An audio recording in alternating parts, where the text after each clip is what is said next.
or who they love. And it's even more disappointing as we close out Pride Month today. It chips away at a long-standing laws that protect all Americans against discrimination in public accommodations, including people of color, people with disabilities, and people of faith, and women.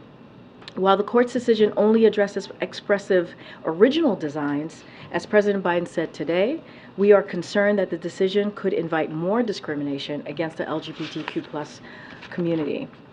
And we know that when one group's dignity and equality are threatened, the promise of our democracy is threatened, and we all suffer.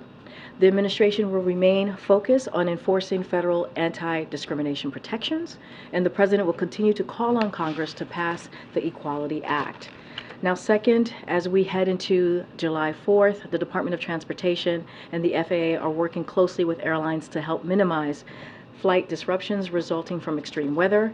Airline operations quickly recovered from the weather earlier this week, except for United Airlines, which expects to return to normal tomorrow. But we will continue to keep a close eye on all of this, and we want to remind air travelers to visit flightrights.gov. Again, that's flightrights.gov to see what you're entitled to if your flight is canceled or delayed. Finally, as you know, we normally do the week ahead on Fridays, but because it's 4:30 on a Friday going into a holiday weekend, we're going to send the week ahead through a pool note in a couple of hours before the end of the day for sure. But before I move on, I want to acknowledge someone in the room who you all know very well and who has been a friendly face to all of you and to all of us. That is Ed Lewis. Ed is retiring today after 25 years as photographer for Fox News and 14 years at C-SPAN.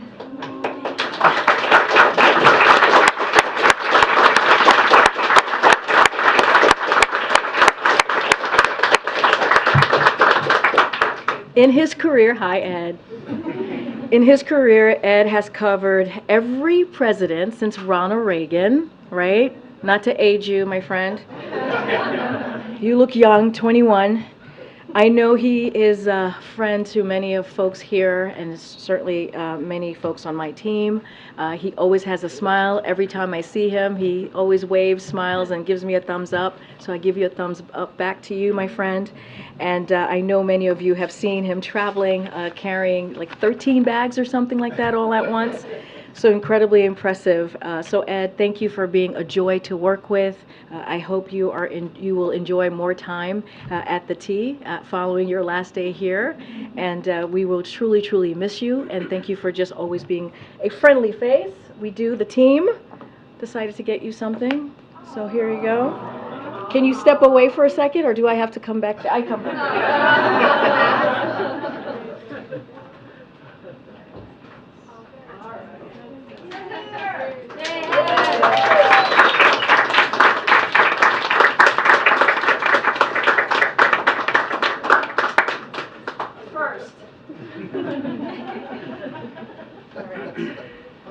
First time I have anything like this. Oh, and you're very welcome. I'm very excited. Okay, so now I'm going to turn it over to Secretary Cardona, who's going to say a few words about the plan that the President announced today after the Supreme Court decision. And then, of course, Bharat, as you know, is here to take any questions as well. Mr. Secretary? Thank you. That's for you. Thank you. Good afternoon. In the last 48 hours, our country has been set back in terms of providing equity and access in higher education. And as you heard from the President, today the Supreme Court ruled against more than 40 million working families. Let's be clear about who would have benefited from the President's student debt relief plan. Nearly 90% of relief would have gone to borrowers making less than $75,000 a year. 20 million Americans would see their debts drop to zero, with 20 million more seeing lower payments. This would mean fewer borrowers falling into delinquency and default when payment pause ended. We're not talking about the millionaires who benefited from the billions in tax giveaways a few years ago. We're talking about low and middle income families recovering from the worst pandemic in a century. I strongly disagree with the court's decision here. So today, I want to assure our students, our borrowers, and families across America, our fight is not over. We're taking action. The President, the Vice President, and I have put borrowers first from day one. We refuse to go back to the way things were before the pandemic, when 1 million borrowers defaulted each year and faced devastating financial consequences. So let me tell you about the actions we're taking today. Number one, we're going to open up an alternative path to debt relief for as many borrowers as possible, as quickly as possible. While we acknowledge the court's decision, we began the negotiated rulemaking process on settlement and compromise authority today. More information on the new regulations will come out shortly. Number two, today, we are rolling out the most affordable income-driven repayment plan ever. This new plan is called Saving on a Valuable Education, SAVE. It'll cut monthly payments in half for all undergraduate loans. It'll cut payments to $0 for millions of people making less than $33,000 a year. All other borrowers will save at least $1,000 per year. This plan will stop runaway interests, and it's not going to require you to pay more than you can afford. And number three, as the President mentioned, we're creating an on-ramp for repayment for up to 1 year for those who need it. This means, although interest will accrue starting September 1st and payments are due starting in October, we'll help borrowers who are struggling to make payments avoid harsh financial consequences such as delinquencies and wage garnishments. Borrowers who can make payments should. Again, I disagree with today's decision from the Supreme Court. Today, the court substituted itself for Congress. It's outrageous to me that Republicans in Congress and state offices fought so hard against a program that would have helped millions of their own constituents. They had no problem handing trillion-dollar tax cuts to big corporations and the super wealthy. And many had no problems accepting millions of dollars in forgiven pandemic loans. Like Senator Mark Wayne Mullen from Oklahoma had more than $1.4 million in pandemic loans forgiven. He represents 489,000 eligible borrowers that were turned down today. Representative Brett Guthrie from Kentucky had more than $4.4 million forgiven. He represents more than 90,000 eligible borrowers who were turned down today. Representative Marjorie Taylor Greene from Georgia had more than $180,000 forgiven. She represents more than 91,800 eligible borrowers who were turned down today. I want all the students and borrowers to know President Biden, Vice President Harris, and I will not stop fighting for you. You should be able to earn a college education without student debt blocking you from opportunity. That's why we're fixing a broken system. We're protecting the next generation by increasing college accountability, fixing public service loan forgiveness, and going after predatory college in addition to increasing Pell Grants. To date, we've approved more than $66 billion in targeted loan forgiveness, and we're not going to stop fighting. We cannot allow the setbacks of yesterday and today to stop us from reimagining a better tomorrow, one in which all students from different income levels and racial backgrounds have access to affordable pathways to college and career. Thank you. Could you give us any details about how you plan to apply the HEROES Act? I'm sorry, the Higher Education Act to this? And it seems like if the HEROES Act was on legally scurrilous footing, this might be even more so. And if you're more secure that this is a legal route to do it, why didn't you just use this in the first place? We believe the Supreme Court got it wrong today. We believe the HEROES Act does give me the authority. The Supreme Court made their decision today. We accept that. The Higher Education Act has a pathway, and we're going to use that pathway. But if you think that's a better way to do it, why didn't you just use that in the first place? We believe that the HEROES Act pathway was quicker, and we had the authority to do that. The President said that this new path would take some time, that it will take longer. How long are you expecting it to take? And you also mentioned that more details will be rolled out. When will that be happening? Sure. So it is a regulatory process, and I'll turn it over to my colleague, Bharat, in a second. But that process does take longer, as the President said, which is why we started with the HEROES Act. We believe we had the authority, and we were ready to act, and it was stopped through a lawsuit right when we were going to provide the debt relief. Do you want to comment on that? Bharat? Sure. So the Higher Education Act rulemaking goes through what's called the negotiated rulemaking process. That's actually different than your typical rulemaking process. As you all know, even a typical rulemaking process can take some amount of time. You have to do a proposal, it has to receive comments, it has to be finalized, and so on. The negotiated rulemaking process, again, by law, is even more complicated than that, in that there needs to be public hearings that involve back and forth with relevant stakeholders, relevant members of the public. So it's going to take some amount of time. What you heard from the president today was that we are committed to moving as quickly as possible to get through all of those steps till we get a final proposal. And it's indicative of that the secretary, in just the hours between when the Supreme Court issued its opinion and right now, has already initiated that process, has already filed the necessary paperwork to get it going. But that sounds like a pretty complicated process. Are we talking about weeks, months? It's certainly not weeks. It's going to be months. I think, as I said, even the typical rulemaking process typically takes months. But we are aiming to do it as quickly as possible. And so we will give you more updates as we hit each milestone in that process. I don't know if the Secretary mentioned this, but the first step is going to be a public hearing. That's going to happen in July. So that's going to get the ball rolling beyond what we did today. And the President said that this new plan is legally sound. How did you reach this conclusion? Did you do an analysis or what exactly? Lawyers from the Department of Education, from the White House, from the Department of Justice, all reviewed this plan. They weighed in and believed that it was legally available. I should be clear that they did the same for the HEROES Act. And obviously we ran into a Supreme Court that had a different view of things, frankly a view that we believe is out of step with where the law is. But we have the backing of all of the relevant attorneys here from the Department of Justice, from the Department of Education, and from the White House, all believing that this is a valid pathway to providing debt relief to many borrowers. Would the same number of Americans who would have benefited under the previous plan benefit under this pathway? Is it a smaller number? Is it a bigger number? Well, one of the things about the rulemaking process is that we can't actually prejudge its outcome.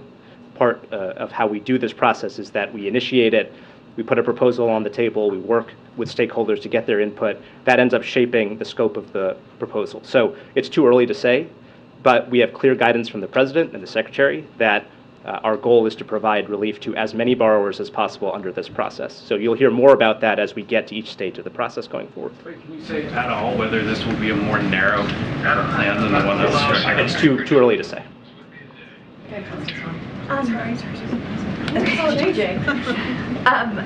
I had a question on the 12-month. It's not a pause, but what is going to happen in the interim for people who are impacted by the decision? Sure. So you're right. It's not a pause. What we're communicating to borrowers is, the interest will start accruing and the payments are due. And if you're able to pay, pay. But we're not going to be, sending information to credit agencies or having folks go into delinquency. 3 years have passed. 43 million Americans were waiting today for a decision on a little bit of help. And the Supreme Court shut that down. What I want to tell borrowers is this on-ramp is intended to support you, make it back to repayment with dignity and back on your feet. We want to prevent delinquencies. We want to prevent defaults. That's why we did this targeted loan forgiveness in the first place. So this on-ramp is not a loan pause. It is a process through which we're going to support our borrowers by not sending information to credit agencies if they're missing a payment. But we're encouraging payment to be made, and interest will be accruing in the process. And if the process on the new rulemaking takes longer than 12 months, would you be willing to extend this beyond a year? From day one, the President, Vice President, and the Department of Education has been focused on getting more students into higher education and making sure that higher education doesn't mean a lifetime of debt where people can't buy homes or have children. Are discouraged from being public servants. That's what we're focusing on. So we're going to take it, this step is going to be a 12-month process. We're going to make sure we're communicating with borrowers clearly, and we're going to make it as smooth as possible for repayment. This administration was very confident that the HEROES Act would work. Of course, the Supreme Court blocked that. Why should borrowers trust you this time that this one will work? There has been no other president that has done more to fight for student debt relief, to fight to make higher education more accessible. Look, I was a classroom teacher, I was a district leader. I had too many conversations with parents who thought college was out of reach for their kids. And in the last 48 hours, these two decisions from SCOTUS make me want to fight harder to make sure that we're giving them opportunities. Opportunities like I had as a first-generation college student. There are too many people watching right now that are worried that they're not going to be able to access college or that they're not going to be able to afford it. With the SAVE plan, the income-driven repayment plan, with the on-ramp, and with the processes that we're going to take, we're doing everything we can to fight for our students and to give them the opportunity to access higher education. The lawyers that you're saying believe that this path is sound, this path could face the same court as the previous plan. So, given that the lawyers got the outcome wrong the last time with the court that we have, how is this going to impact, Bidenomics and the central piece of the 2024 campaign, which has hinged on this forgiveness plan and people believing that it's possible? Yeah. What has changed? Sure. The court isn't changing, so what's changing? So I'll let Brat answer that about the Bidenomics and the long-term impact, but we're going to fight. We're going to keep fighting. And there were many other legal scholars that believe we had the authority under the HEROES Act. I mean, the HEROES Act makes it pretty clear. I have the authority to modify or waive. The Supreme Court saw it differently. We're moving forward in another path, and we're going to put the best legal argument forward to provide relief for borrowers. That's our focus, and we're not going to stay off of that. Do you think, though, that this court will see eye to eye with you? It's going to be the same court if it's challenged legally. We're going to keep fighting, and we're going to put the best legal argument forward to stand up for borrowers and to keep fighting for affordable college. Did you want to talk about the bigger plan right now? Sure. Well, I just want to add one thing on that question. We're just beginning the rulemaking process now. There's going to be time to craft the exact proposal under this new legal authority. One thing, of course, that we will keep in mind is how this plan is going to be received by the courts. But what the president believes is that if his lawyers, who are all highly qualified attorneys, tell him that a path is legally available, he's going to trust them, and we're going to put our best foot forward in court to defend it. What I would say to borrowers is that we are taking action on multiple fronts to help them in light of the Supreme Court opinion today. There's the 12-month on-ramp to repayment, which is going to be a real benefit to borrowers who may be having trouble getting started again on their repayments and who may have to skip a payment or two because they need to get their financial situation together. Previously, they may have been put into delinquency or default or seen a negative mark on their credit report. We're going to make sure that doesn't happen for the first 12 months. So that's a real benefit to those borrowers. And as the Secretary said, and I don't want people sleeping on this, this income-based repayment plan that we're rolling out today that was finalized is a huge deal. It is going to save the typical borrower $1,000 a year on their loan repayments.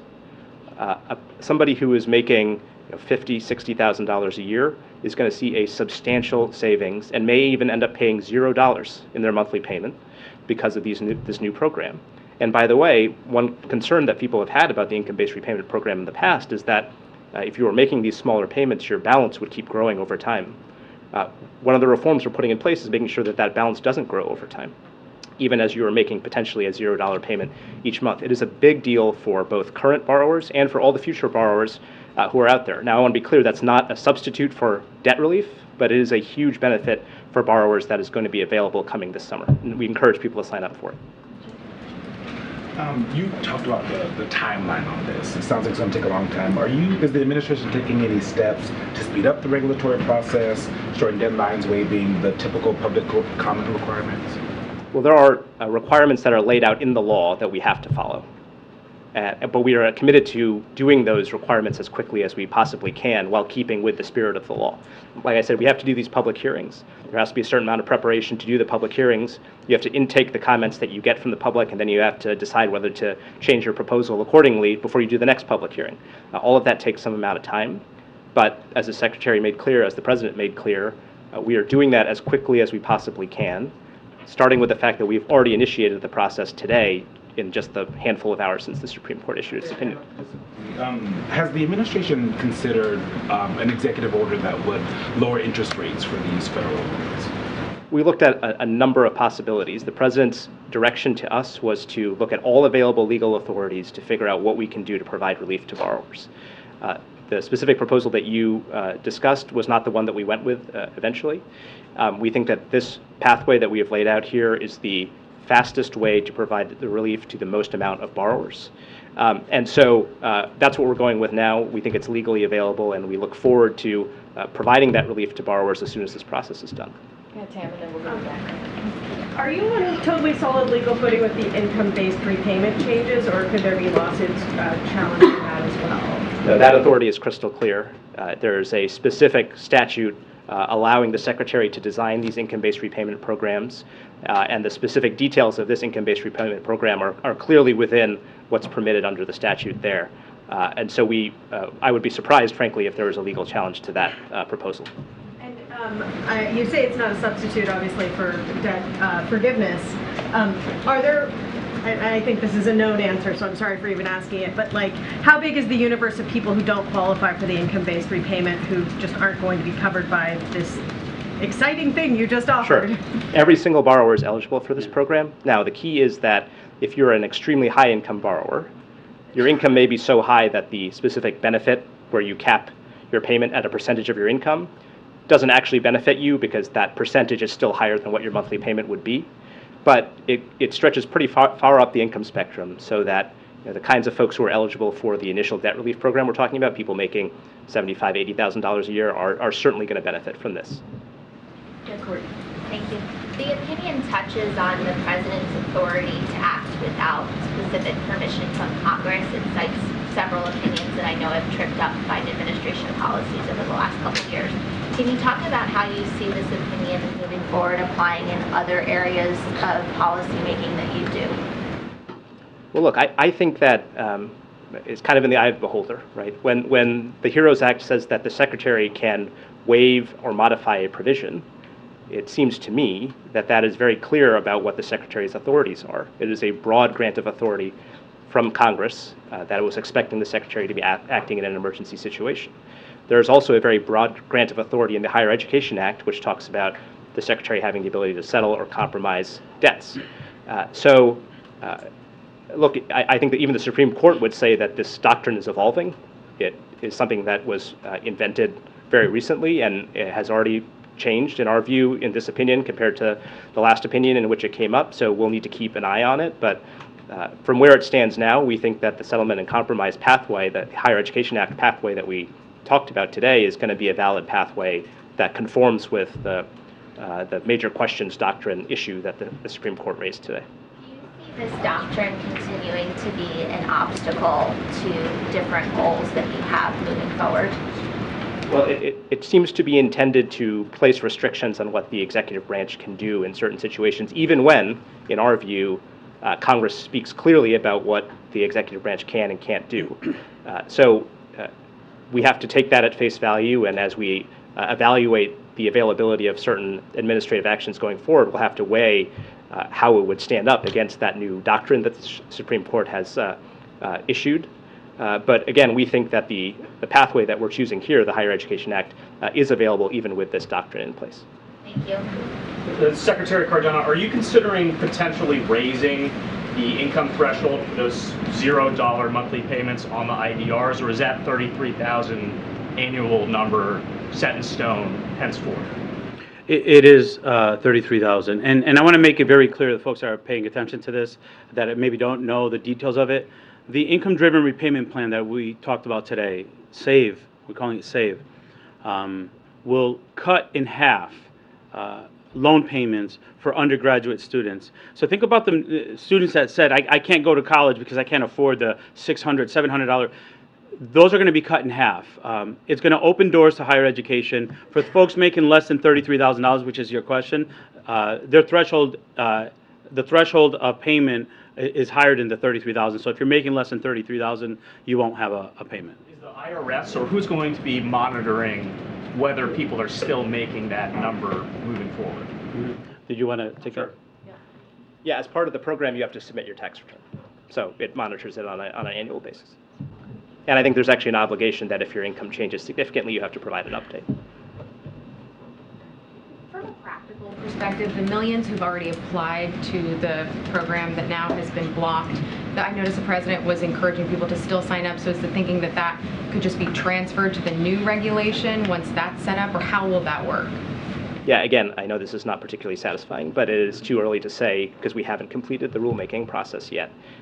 It is clearly the case that, in just a handful of days, I think maybe a little bit over a week that the website was available, we had an incredible rush of interest. You had 16 million people go to the website, fill out the form, and indicate that they were eligible for debt relief. As the president's remarks made clear today, he certainly feels for all of the 40 million borrowers, but especially those 16 million who went through the process and got a notification saying you are going to get your debt relief, only to have Republican officials and the courts step in and block that. But no, it's not. It's premature to say whether those people are necessarily going to be at the front of the line or anything like that in a new process.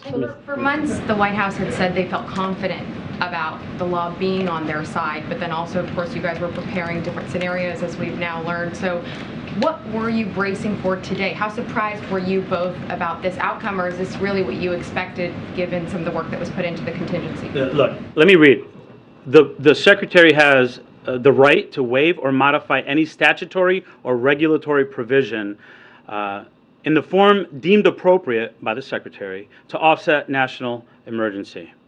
That was the legal authority. What I want to remind folks is we got a decision from SCOTUS. I think it's the wrong decision. 43 million people were waiting for some relief, like some others have gotten in the form of PPP loan forgiveness. That didn't happen. Within hours, we started the regulatory process. We're not going to stop fighting. This president's been very clear. The vice president's been very clear. We're going to put borrowers first. We're going to put students first. And the president someone made reference to when the president asked folks to go online. Public service loan forgiveness went from 7,000 people from 2017 to 2021. We're at 600,000 people now in 2 years. We're fighting for students. We're fighting for access, for higher education. We're going to continue to do that. And we're going to do that. We're going to do that based on a legal footing. We recognize that this decision today, we had to really very carefully to make sure we know which path we're going to go forward. But the bottom line is the president is going to continue to fight. We're going to continue to fight. Higher education should be accessible to more people, and that's what we're going to be fighting for. Thank you. The secretary has to go because he has to catch a Yeah. flight, so I'm going to let him go. Thank you. Barat, do you mind staying just for a couple more questions? And then. Thank you. Thank you. Thank you so much. Before. Yeah. Good All weekend. right, we'll take a couple more. Go ahead. Yes, thank you, Karine. Question. The Democrats like to distinguish themselves as being different than Republicans in terms of this specific law, for example. But really, neither side is doing anything about the runaway cost of higher education. Nobody is really doing anything. I mean, this relief doesn't do anything for future students. So is either party really any different? Are Democrats not just essentially as dishonest in their approach as they accuse the other side of being in terms of the impact that they would have on students going forward? Both parties are really beholden to the Wall Street beneficiaries of these runaway interest rates and these runaway debts. What are Democrats willing to do about the runaway cost of education? That really is at the heart of the matter. No, I think it's a real problem. That's one of the reasons why when the president announced his plan last August, when he announced his debt relief plan, there was another key provision in there, which was a set of policy ideas about holding colleges accountable for raising prices. It was a set of reforms that we were putting in place to make sure exactly what you said, that colleges can't get away with continuing to raise tuition costs for students, so that the ability to go to college is out of reach for your typical middle class family.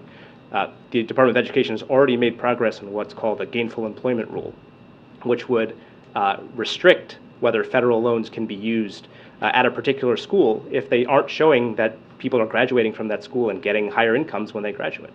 It's a significant update to that rule that is going to hold colleges accountable for actually delivering on the promise of higher education for those students.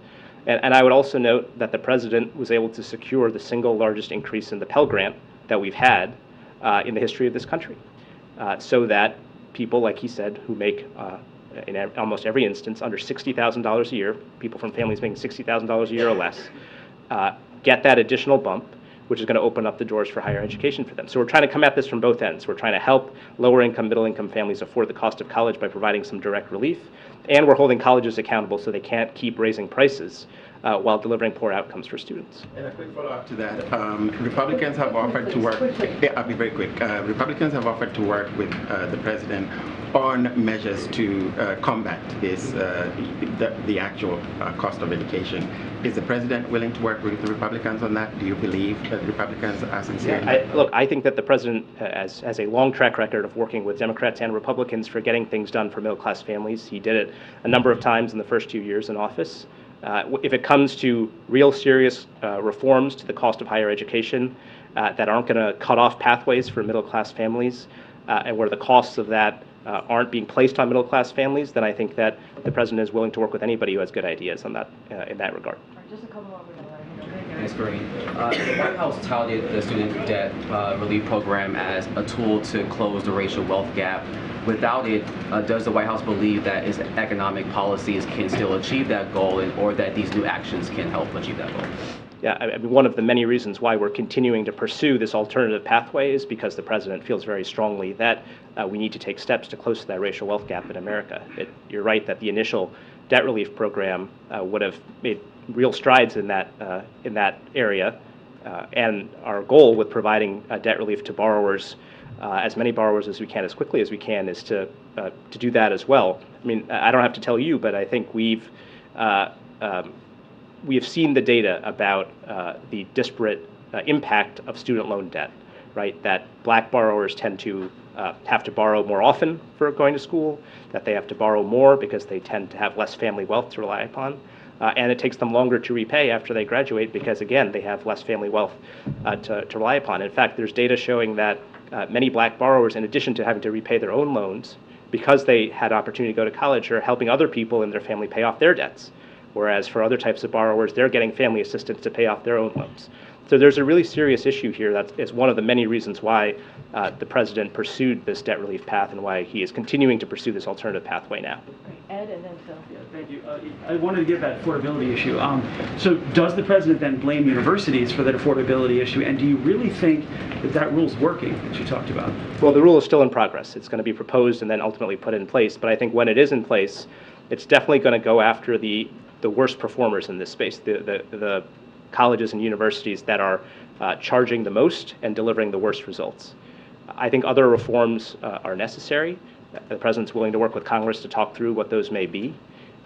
But as we said, there's another goal here, which is to ease some of that cost in the meantime for lower income and middle income families who are trying to send their kid to school. And that's what the Pell Grant does. And I would just note that not so long ago, the Pell Grant, typical Pell Grant, covered about 75% of the cost of college. Now it covers way less than half the cost of college. It has been devalued over time, and that's one of the reasons why the president's been aggressive about increasing the size of the Pell Grant. The Department of Education, as you said, pre-approved 16 million people for the forgiveness program. Was that meant to put political pressure on the court because you knew that this was going through the court process? You didn't have a decision yet, and were government resources then wasted on this? No, I think we explained to borrowers what the process is going to be. We're going to set up this website. As soon as you send us your information, people behind the scenes at the department are going to be working extremely quickly to validate your information and to decide whether you're approved or not. That's exactly what we did. The court, unfortunately, the lower court in this case, stepped in before we could actually take that final step and actually discharge debt for approved borrowers. But you took those approvals when the court process was happening. You didn't have an answer. Right, but we didn't know that the court was going to enjoin us from actually doing debt relief. That was still an open question at the time. We had an obligation to borrowers to keep moving with the process as long as we legally could. And I want to make one more point here, because the debt relief program was announced alongside, if you remember, a resumption in payments. So we had a student loan pause in effect. In August, the president announced that we were going to have this debt relief as a lead-in to student loan payments resuming in January of this year. And so there was time pressure on us to make sure that borrowers who were applying were getting their debt relief quickly before they had that obligation to start making payments, because of course that discharge relief could mean that their payments would go down when they had to start making payments again. Go ahead, Phil. Thank you, Karine. First, the other day, the president said that this is not a normal court. While the administration disagrees with this decision, does the administration think that it is legitimate? And then second, isn't the comparison between student loans and the Paycheck Protection Program a little bit strained, given that some of those federal student loans were given with the expectation that they would be paid back, and then the Paycheck Protection Program loans were given to employers with the expectation that those loans would be forgiven if they kept folks on payroll during a pandemic? Yeah, so on your first question, we accept the court's ruling. Of course, we disagree with it. We had a chance to review the dissent written by Justice Kagan. We largely agree with the points that were made in the dissent.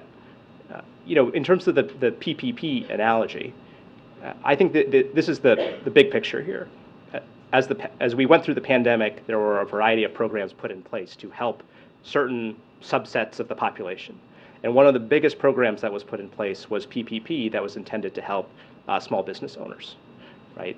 And I think that we have gone through with those loan forgivenesses, as the president has said, $780 billion worth of loan forgiveness. But I think that the real hypocrisy, in his view, is that a lot of that loan forgiveness was happening over the last year and a half.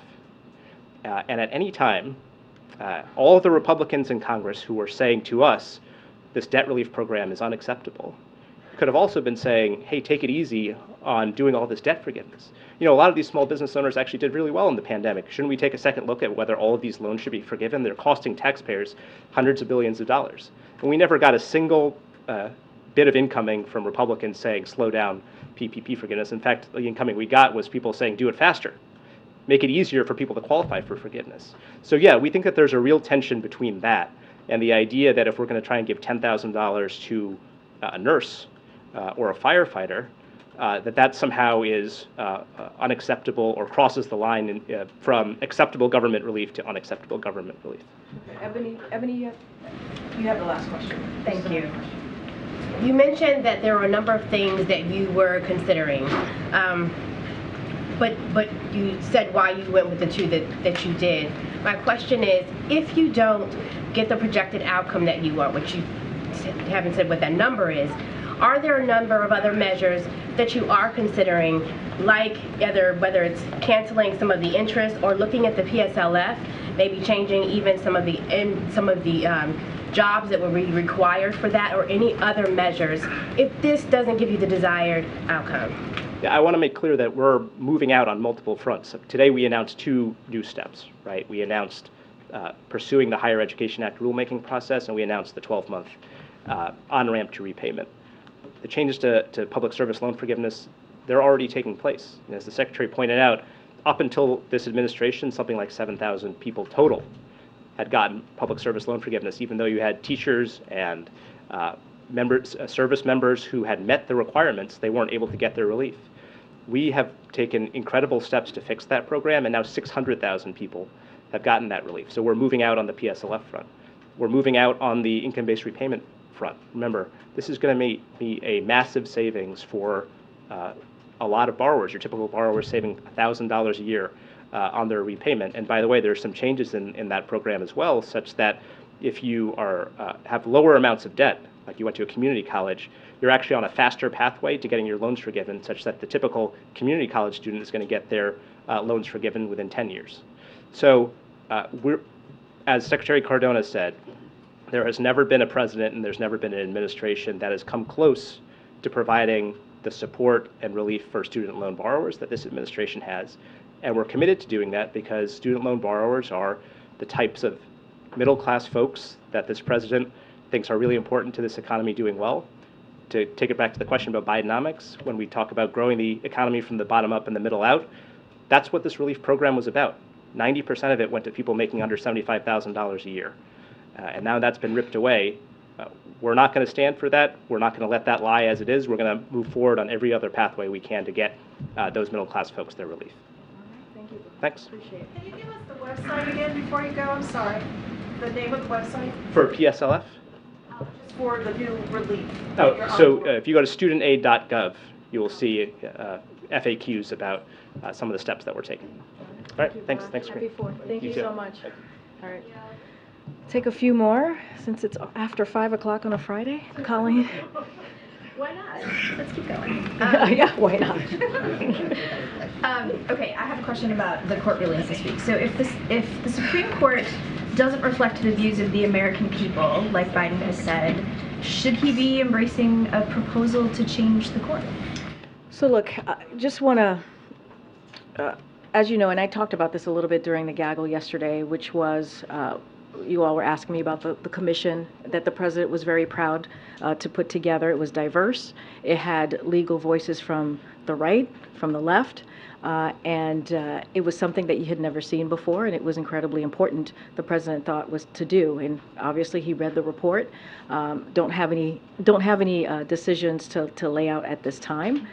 So certainly not going to get ahead of the president. I know people have asked about expanding the court. He's been very clear. That's not something that he wants to do as it relates to that. Look, the president is certainly has made himself very clear about how he sees these court decisions, and the reason why he said that is it's pretty clear, right? When you think about the Dobbs decision, when you think about Roe v. Wade, this is something that was constitutional for almost 50 years. Almost 50 years. You know, some of these decisions on these big kind of items that have been reversed were decided by both Republicans and Democrats, right? And so that is not the norm when you reverse something that was almost 50 years. You think about affirmative action also, and the president said this yesterday, decades, again, decided by Republicans and Democrats. And so that has been reversed. So, you know, I'm not going to go beyond what the president said, but if you lay that out, that's pretty clear. And this is also a president that was the chair of the Judiciary Committee, right? When he was a senator, right? Who understands this process, respects this process, is an expert in this process. So when you have someone with like the president who has this experience and says that, you know, he's not saying it because it's a feeling. He's saying it because he has seen this over and over the decades, and how a Supreme Court have acted and how they taken action. And so, you know, don't have anything beyond what the president said yesterday and what he has said many times about when he's been asked directly about the court. But it's, you know, I'll lay it out for the American people, and they can see themselves and make their decisions for themselves. Thank you so much, Karine. I have two questions. One, to follow up a little bit on that. These decisions of the Supreme Court here have big repercussions in other countries. Some are accessing implications on their own societies. So do you have any message to those countries watching what is taking place here? And on yesterday's, the president commented that this is not a normal court. Mm-hmm. Does he have any solution for that? What can he do? So look, one of the things that the president has done since the beginning of this administration is make sure that he put nominees forward in the judicial, when you think about judicial level, right, the federal court, that is diverse. He's gotten 136 people through, nominees through, and we're talking about a diverse candidate that reflect, and you hear this over and over from us, right? We want an administration that includes the court that looks like America. And that's what this president has done. And I think that's an action that he has been very deliberate about, very, very methodical about, so that we can have a court system that is reflective, a court system that is fair, a court system that is diverse. And so that is an action that he has taken, again, almost from day one. Another question about the news, breaking news today. Today, the Brazil Electoral Court voted to ban former President Bolsonaro from running for office for 8 years because of his election fraud claim. Wonder if you guys have any reaction to that. So obviously we've seen the reports, I just don't have a comment at this time. House Foreign Affairs Chairman Mike McCall released a statement a couple minutes ago criticizing the administration for only releasing 24 of the 87 pages of the Afghanistan After Action report and saying this is another blatant attempt to hide the Biden administration's culpability in the chaotic and deadly evacuation from Afghanistan. Do you have a response to that? So yeah, a couple of things. I have not seen his statement since you just said it happened a couple of minutes ago, so I want to be mindful. I don't like to respond to things I haven't seen. But first, I would say I refer you to the State Department. They released this report. So any specific questions that you have, certainly would refer you there. But more broadly, on the transparency question, look, this administration has consistently provided updates, information on the withdrawal from Afghanistan. We have provided that information anytime that we have been asked. We have done so. And a couple of examples is thousands of pages of documents, thousands of pages of documents and analysis, spreadsheets, and written responses to questions that we have received, that we have gotten from the committee, from Congress, hundreds of briefings to bipartisan members and staff, public congressional testimony that many of you have covered and talked about. These have been done by senior officials. So when you look at those, and that's just the facts, that's the data, that tells you how transparent and how responsive this administration has been. Anything related to the release from the State Department, any specifics, I certainly would refer you to them. But amid criticism from Republicans that the administration has tried to downplay its culpability in the evacuation mayhem and the things that went wrong as the U.S. was pulling out, what message does it send to release this long-anticipated report on a Friday, on a heavy news day, ahead of a holiday weekend? So again, that is the State Department decision, so I would have to refer you to them. But your first question, your first part of the question, right, you were talking about transparency. I just laid out thousands of pages of documents, just laying it out. Analysis, just laying it out. Spreadsheets, just laying it out. Responses to questions. Well, I disagree with the premise, but I'm also laying out what we've actually done, right? We've actually laid out and have conversation. You've seen senior officials take questions, tough questions, in a bipartisan way on this issue, and we've delivered on hundreds and hundreds, thousands, pardon me, of pages of information, hundreds of briefings. So that's being transparent. That's being there and answering and taking those tough questions. And so, yeah, I disagree with the premise of the question, but again, I just lay out the facts for you, and it's been there. It's for all of you to see. Go ahead.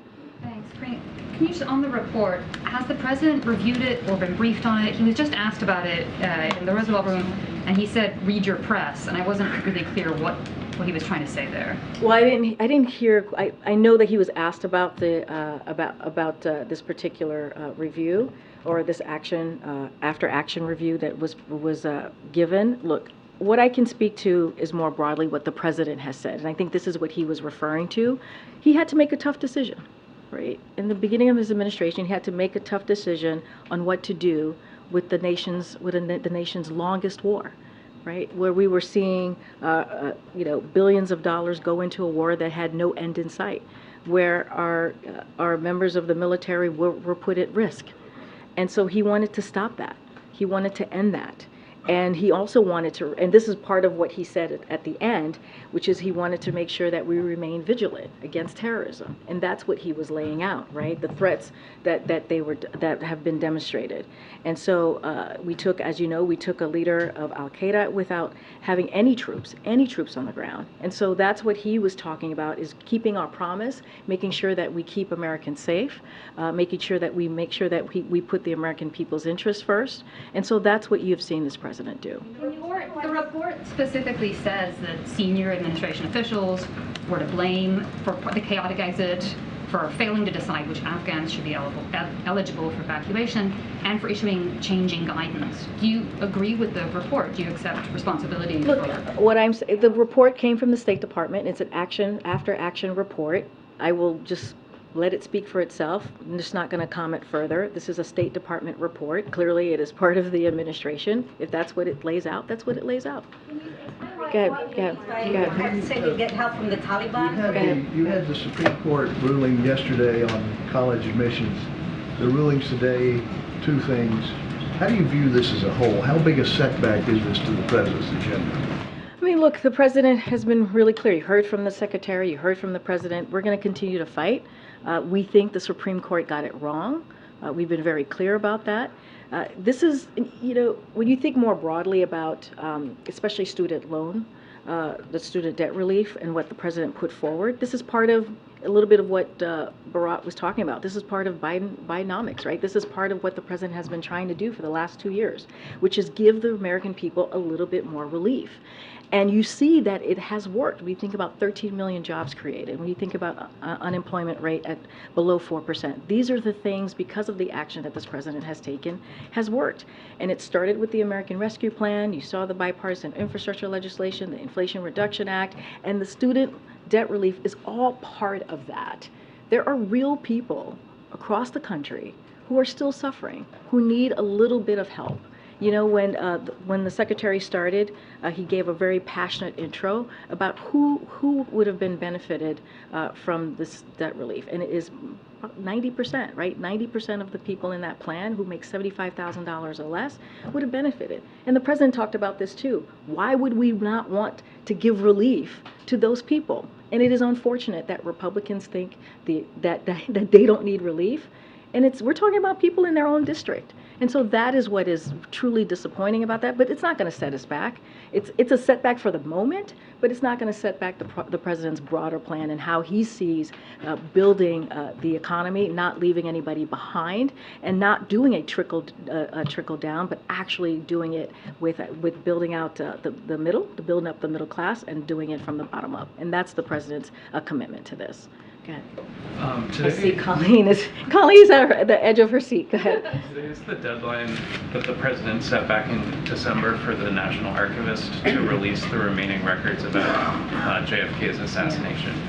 Has the president been updated about the progress? What is the remaining number of records that will remain classified? Yeah, so I do have an update for you. As part of the Biden-Harris administration's continued commitment to government transparency accountability, President Biden issued a memorandum today concluding the review of records from President John F. Kennedy assassination records collection. Under President Biden's leadership, agencies have fully declassified over 16,000 records since 2021. This action reflects his instruction that all information related to President Kennedy's assassination should be released except when the strongest possible reasons counsel otherwise. As a result, over 99% of the records in the collection are now publicly available at the National Archives. In keeping with the president's direction, the National Archives will be digitizing the entire collection to make it more accessible to the public. Any other specifics or any additional information, I certainly will refer you to the National Archives to answer any additional questions on this. But that was done today. Go ahead, Michael. It's great. On creative, what is an expressive original design? Say that one more time. Do you feel like you have a clear sense of who this actually impacts, this decision today? I mean, I don't have like a number or a list of who this is going to impact. What we know and understand is this was the wrong decision. This was incredibly disappointing that decision was made. It's certainly going to impact, for sure, the LGBTQ+ community. It opens up an entry, a pathway for that community to be even more discriminated upon. And so after you've seen this type of state house session where we've seen more than 600 anti-LGBTQ+ bills, including a few hundred that go after trans kids and their parents, it is incredibly disappointing. It is incredibly disappointing. This is a vulnerable community, along with others that have been under attack. And so we saw the president's statement. He's been very clear about this. We do have our concerns, and we're certainly going to call it out. I said very clearly that we're going to continue to push for the Equality Act, which we think is incredibly important, that Congress should act on that. And so, we're going to do everything that we can to protect these vulnerable communities, as the president has been doing since day one. The court tries to distinguish in its decision, and of course its decision, between a service and an expressive design. And I'm just trying to get a sense of if you feel like you understand that decision. So I hear you. I'm just not going to get into specifics. More broadly, this is a problem, right? This is clear discrimination. This is going to clearly open another avenue, another door to discriminating against a vulnerable community. And so the president is going to continue to enforce federal anti-discrimination protections, and he's going to call on Congress to move forward with the Equality Act. And that's what I think the American people need to hear. That's what the community need to hear, that we're going to do everything that we can to protect them. All right, I'm going to take one last question and try and call somebody I haven't called on. I mean, I don't have anything else to add on Afghanistan. Can you just explain what the president said when he said, I literally just answered that question to your colleague and trying to explain to you where I thought he was coming from. I literally just went into that. Okay, go ahead. Just a follow-up and another question after that. Follow-up to the discussion about the racial wealth gap and the burden of student loan debt on African Americans, especially black women. The United Negro College Fund is asking for the Pell Grants to be doubled because students at historically black colleges and universities qualify for that. Nearly 3 out of 4 of them qualify for that. Is this something the administration is willing to push Congress to do?